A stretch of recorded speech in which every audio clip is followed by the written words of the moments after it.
Assalamualaikum warahmatullahi wabarakatuh. Jumpa lagi bersama saya Adi di channel Ngulik Sejarah. Pada video kali ini saya akan kembali lagi membacakan suatu kisah misteri nih, yang kali ini merupakan salah satu kiriman dari narasumber tentang pesugihan tali pocong yang membawa petaka. Nah, bagaimana ceritanya? Cerita ini ditulis oleh Manavila yang merupakan salah satu tim dari Ngulik Misteri, dan cerita ini berasal dari narasumber ya teman-teman.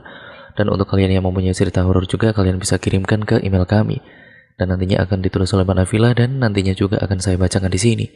Nah, untuk cerita kali ini bagaimana ceritanya? Kita langsung saja menuju ke ceritanya.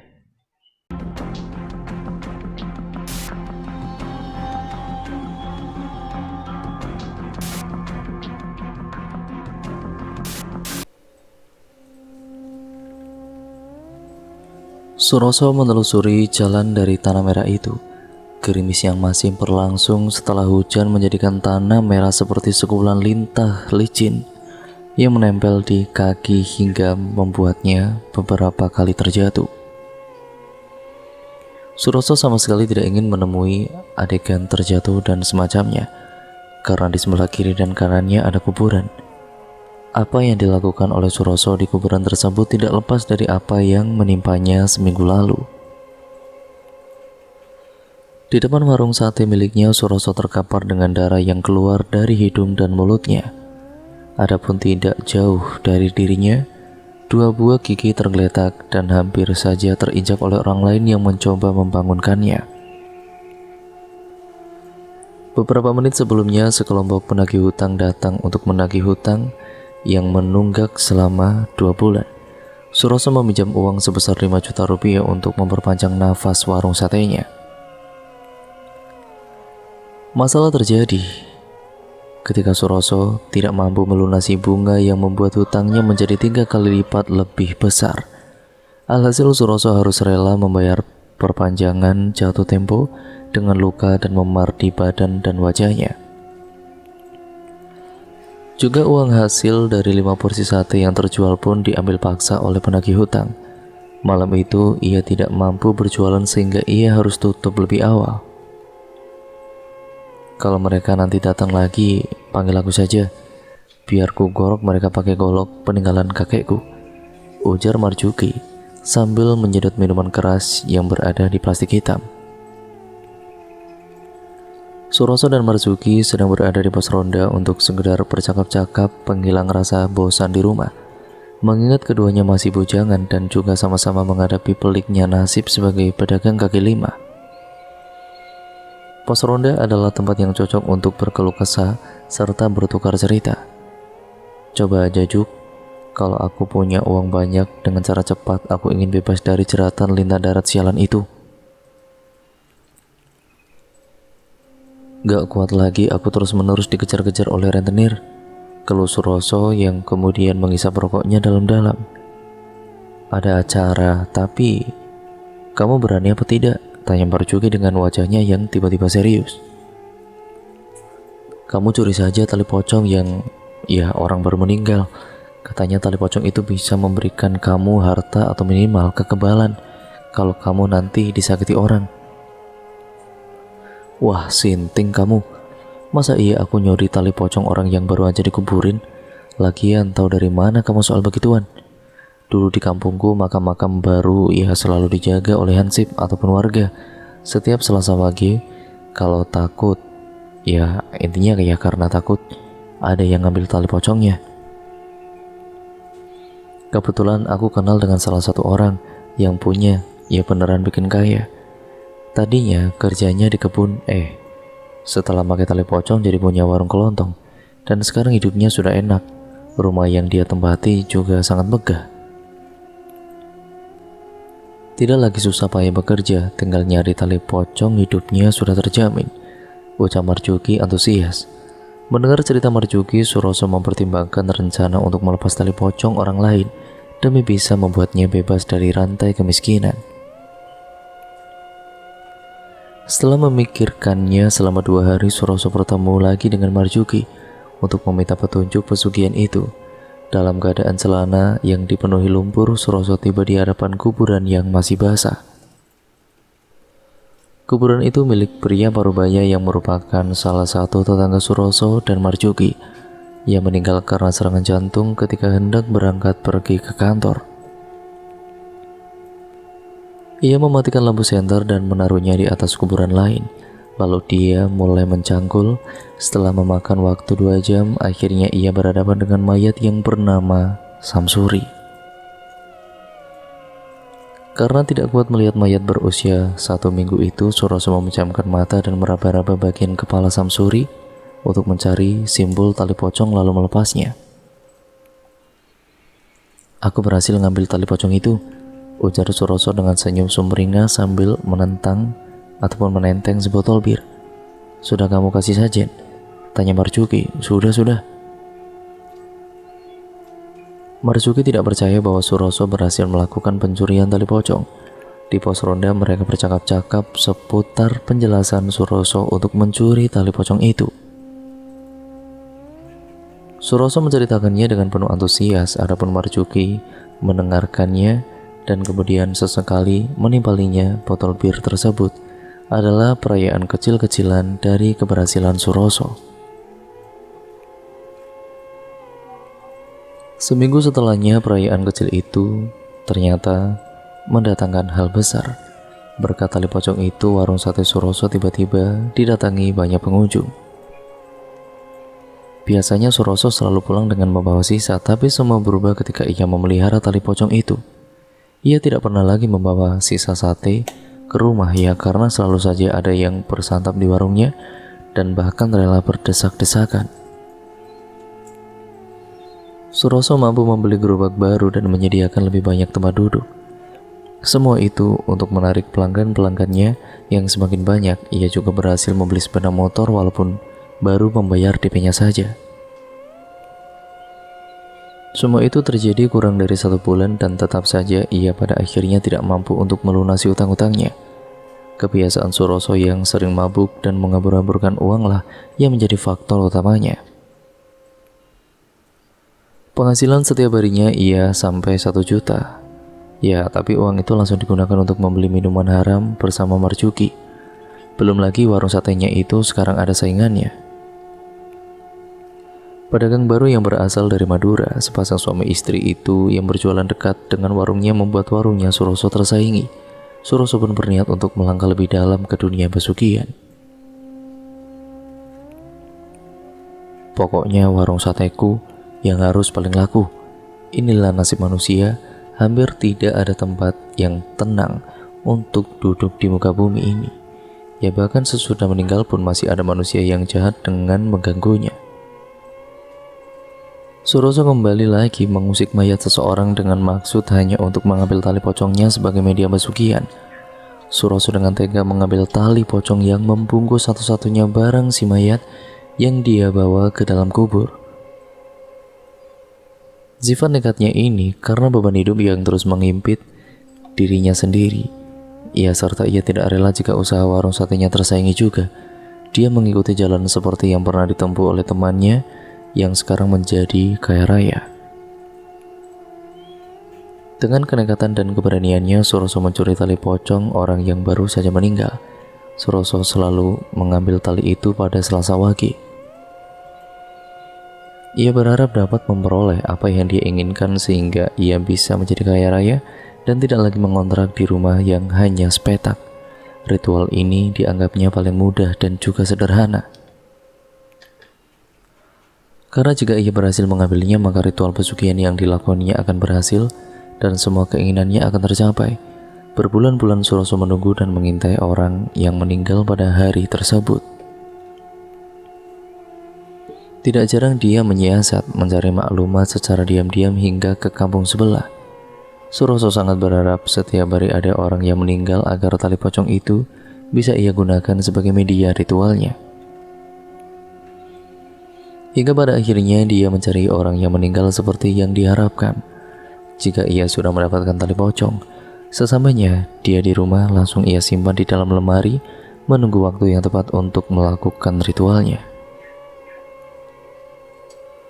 Cara menggunakannya cukup mudah. Tali pocong tersebut dijadikan sumbu lampu tepat pada jam 12 malam Jumat. Dengan sedikit ritual dan mantra tertentu, Suroso melakukan ritual. Setelah sumbu lampu itu menyala, asap dari paksi tali pocong itu akan membumbung. Suroso malah semakin serakah dengan tipu muslihatnya memperdaya sukma orang yang mati. Roh yang seharusnya telah tenang di alam sana masih dia usik kedamaiannya, bahkan diminta seabrek urusan duniawi yang ujung-ujungnya hanyalah tipu muslihat Suroso. Selama paksi tali pocong itu masih ada, Suroso masih terus boleh memperdaya makhluk halus itu. Dia sendiri tidak tahu bila paksi itu akan habis sebagai sarana pesugihannya. Bahkan mungkin untuk kesekian puluh kalinya dia menginginkan sesuatu yang benar-benar dramatik. Dia berjanji kepada arwah itu untuk yang terakhir kalinya kalau dia akan mengembalikan tali pocongnya jika dirinya telah memiliki sebuah warung sate yang besar tanpa pesaing dan bisa hidup berkelimangan harta. Namun ya, kembali lagi itu hanya omong kosong saja. Saat Suroso pergi ke dukun, dukun itu menyarankan, simpanlah tali pocong itu, tidak usah dikembalikan, maka hidupmu akan terus berjaya dan usahamu tidak ada lagi pesaingnya. Suroso pun tidak ada puas-puasnya melakukan pesugihan yang pada akhirnya ataupun yang ada di pikirannya itu ya hanya harta, harta, dan harta. Bodoh amat dengan tumbal yang ia berikan kepada sesembahannya. Yang penting ia tidak ada yang menyaingi dalam usaha dan hidup dengan berkelimangan harta tentunya. Sampai singkat ceritanya, sudah 3 bulan berlalu, ada seorang wanita parubaya yang hidup sendirian.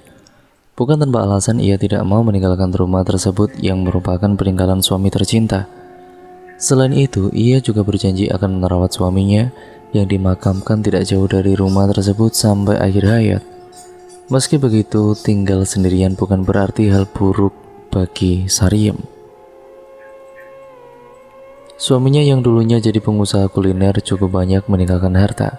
Sariem hanya tinggal bertahan hidup dengan harta itu. Lagi pula kedua anak laki-lakinya yang merantau juga masih sering mengunjungi ibunda yang menjadi satu-satunya orang tua yang harus mereka jaga. Terlebih besarnya cinta Sariem kepada suaminya membuatnya tidak ingin berpindah tempat selain di sisi suaminya. Namun suatu hari Sariem menemui hal aneh saat ziarah makam suaminya sore itu. Saat berjalan menuju makam suaminya, makam itu terlihat sangat berantakan dari kejauhan. Aneh sekali, pikir Sariem. 3 hari yang lalu saat Sariem membersihkan makam itu seperti biasanya, makam itu terlihat bersih dan juga rapi.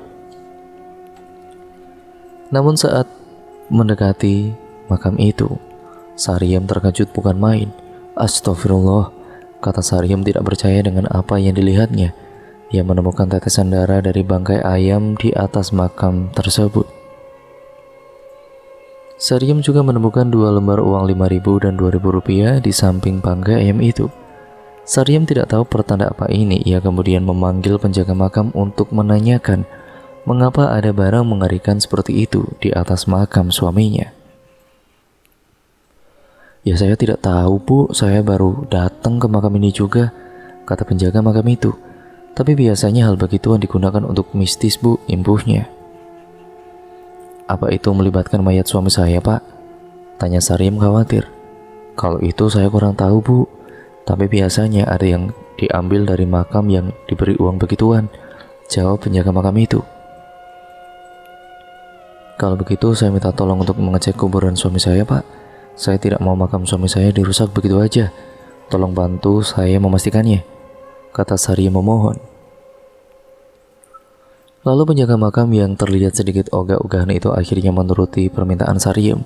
Sariem berdoa agar tidak terjadi apa-apa dengan jasad suaminya. Perlahan penjaga makam itu pun membongkar sedikit demi sedikit kuburan suami Sariem. Astagfirullah, teriak penjaga makam itu. Ada apa pak? Tanya Sariem dengan panik. Tali pocongnya hilang bu. Hah? Lutut Sariem kemudian sedikit melemas. Mengapa ada orang yang tega sekali melakukan ini kepada suaminya? Seingat Sariem, semasa hidupnya suaminya selalu berbuat baik dan tidak pernah memiliki dendam dengan orang lain. Sebaiknya ibu lapor polisi saja bu. kata penjaga makam itu sambil menuntun Saryam menuju pos untuk menenangkannya. Setelah menyeruput teh yang diberikan penjaga makam itu, Saryam tidak kuasa menahan air matanya. Ia tidak sadar telah tertidur di pos tersebut. Saryam, kata seseorang memanggil Saryam dengan pelan. Saryam yang samar-samar mendengar itu pun dalam tidurnya kemudian terbangun. Pos itu terlihat sangat sepi saat malam hari. Tidak ada tanda-tanda juga akan keberadaan penjaga makam di pos itu. Di mana dia? Di malam yang gelap dan penuh kabut itu, Saryam melihat sosok hitam yang berdiri tidak jauh dari makam suaminya. Saryam yang langsung bergegas menuju makam suaminya itu, takut ada orang yang mau merusak makamnya lagi. Suara pelan itu terdengar kembali. Saryam menghentikan langkahnya. Entah ini perasaannya saja atau bukan, tapi suara itu terdengar seperti suara suaminya. Saryam juga baru sadar kalau suara itu ternyata berasal dari sosok hitam yang ada di dekat makam suaminya itu. Saryam kemudian melangkahkan kakinya pelan hingga mendekati sosok yang terlihat jelas di belah kabut malam. Ayah. Saryam tidak percaya dia akan melihat suaminya setelah beberapa bulan kemarin ditinggal. Apa yang ayah lakukan di sini? Tolong aku, Sar, buat jiwaku tenang. Temukan pelaku yang mencuri tali pocongku, kata suaminya seperti itu. Tapi aku tidak tahu siapa pelakunya, jawab Saryam dengan sedih. Suroso pelakunya, kata suaminya. Maksud ayah pedagang sate yang ada di sebelah warung kita, tanya Saryam. Benar, dia juga yang menyebabkan aku mati karena dia menggunakan aku sebagai tumbal pesugihan yang dijalaninya. Dia melakukan itu agar warung kita bangkrut, karena sekarang warungnya mulai tidak stabil lagi. Dia mencuri tali pocongku yang sudah berusia 100 hari untuk melakukan pesugihan lagi, jelas suaminya.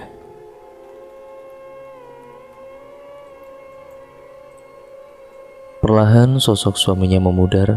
Saryam belum selesai melepas rasa rindu kepada suaminya. Nah, ia berteriak memanggil namanya. Ayah, tunggu, teriak Saryam. Bu, ada apa bu? Kata penjaga makam itu sambil menggoyang-goyangkan tubuh Saryam yang sedang tertidur. Ternyata setelah membuka matanya, Saryam ini bingung karena ia terlihat telah berada di pos itu lagi. Penjaga makam kemudian menuntunnya untuk duduk dan memberikan air putih. Ibu mimpi buruk ya? Tanya penjaga makam itu. Saryam menggeleng. Meski ternyata hanya mimpi, Saryam senang karena dia bisa bertemu lagi dengan suaminya walaupun sebatas arwah. Kini ia hanya perlu mencari dan juga melaporkan Suroso atas tuduhan merusak makam dan pencurian tali pocong suaminya. Saryam akan melakukan apapun untuk membuat jiwa suaminya tenang. Esok malamnya bertepatan dengan orang yang baru meninggal dan harinya pas pada kala itu. Suroso merasa sangat beruntung. Suasana malam itu di kuburan sangat sepi. Dengan berbekal cangkul, ia berusaha menggali sesajen diletakkan di pinggir yang lahat. Perlahan Suroso mulai melihat papan kayu penutup mayat itu. Dadanya berdegup kencang dan keringat mengalir deras saat itu. Meski udara terasa dingin, tetap saja Suroso berkeringat. Bau mayat masih bisa ia hirup. Baru sekali perlahan Suroso mendekati mayat itu, seorang wanita parubaya. Ia mencari tali pocong dan melepaskannya, meletakkan ke dalam tas setelah dibungkus dengan kain yang udah dikasih jambi-jambi. Nah, kemudian Suroso ini kembali menutup kuburan dengan papan kayu dan hendak naik ke atas. Tiba-tiba kakinya tidak bisa digerakkan. Rasanya ada yang menahan. Suroso pun panik setengah mati dan spontan berteriak. Dadanya sesak dan terasanya ada beban berat di punggung dan Suroso benar-benar takut setengah mati. Ia berteriak meminta tolong, tidak peduli lagi karena dadanya semakin sesak dan sulit untuk bernafas. Siapa itu? Hei, kamu! Ada seseorang berteriak. Woi, mau mencuri ya? Buat pesugihan? Tanyanya lagi. Suroso udah gak bisa bertahan lagi waktu itu. ia pingsan di tempat. Nah, kemudian pas bangun, ia ternyata berada di rumah warga dengan tangan terikat. Suroso justru bersyukur karena selamat, rasanya mau mati. Namun setelah itu Suroso mendapatkan cacian yang begitu pedas. Tidak lupa juga Saryam, ya istri dari suami yang tali pocongnya itu dicuri. Saryam juga marah besar. Kembalikan tali pocong suamiku. Mulai saat itu Suroso menjadi buronan polisi. Cacian makian terus ditujukan untuk Suroso. Berita tentang Suroso melakukan pesugihan pun sudah tersebar luas di penjuru daerah. Suroso yang berusaha kabur menghindari polisi dan cacian warga sampai ia lupa dengan ritual pesugihan yang dilakukannya. Namun dibalik itu mentalnya tergoncang hebat sampai akhirnya Suroso ditemukan tewas di rumah sepetak yang terletak di ujung desa dengan leher yang tergorok. Astagfirullahaladzim. Semoga cerita ini bisa kita ambil hikmah dan pembelajarannya ya teman-teman. Bagaimana cara kita selalu mensyukuri apa yang kita miliki, terutama mengenai hal yang bersifat duniawi seperti harta dan kekayaan yang dimiliki. Ya tentunya bukan menggunakan cara-cara biadab memperkaya diri dengan pesugihan, apalagi menebalkan orang lain. Selain itu, sebagai seorang muslim, kita harus selalu beriman kepada Allah Subhanahu wa Ta'ala dan tidak menyekutukannya dalam situasi dan kondisi apapun yang sedang menimpa kita. Dan cerita pun akhirnya berakhir sampai di sini ya teman-teman. Terima kasih untuk kalian semua yang sudah menyimak video kali ini. Jangan lupa untuk kalian like, komen, dan share video kali ini sebanyak-banyaknya agar channel ini bisa berkembang menjadi channel yang jauh lebih baik lagi ke depannya. Dan jangan lupa pula untuk kalian subscribe untuk kalian yang belum subscribe, serta nyalakan tombol lonceng notifikasinya agar kalian tidak ketinggalan video terbaru selanjutnya juga dari channel ini. Nah, intinya kita jangan sampai masuk ataupun tergoda melakukan sebuah pesugihan seperti ini, karena pada akhirnya setiap pelaku pesugihan ya senangnya hanya sesaat ya teman-teman, dan nantinya juga pada akhirnya akan sengsara juga, bahkan bisa mati ataupun meninggal dengan cara yang tragis seperti nasib Suroso ini. Nah, intinya pokoknya jangan sampai tiru-tiru ataupun ikut-ikutan yang seperti itulah. Yang buruk kalian ambil hikmahnya saja untuk dijadikan pelajaran. Yang terutama ya intinya kita mengambil yang baik-baiknya dan jadikan itu semua untuk kita agar kita menjadi manusia yang jauh lebih baik lagi ke depannya. Udah intinya gitu, jangan sampai tergoda masuk ke dalam jerat pesugihan. Sekian dan terima kasih, sampai berjumpa di video terbaru selanjutnya. Kurang lebihnya mohon maaf. Wassalamualaikum warahmatullahi wabarakatuh.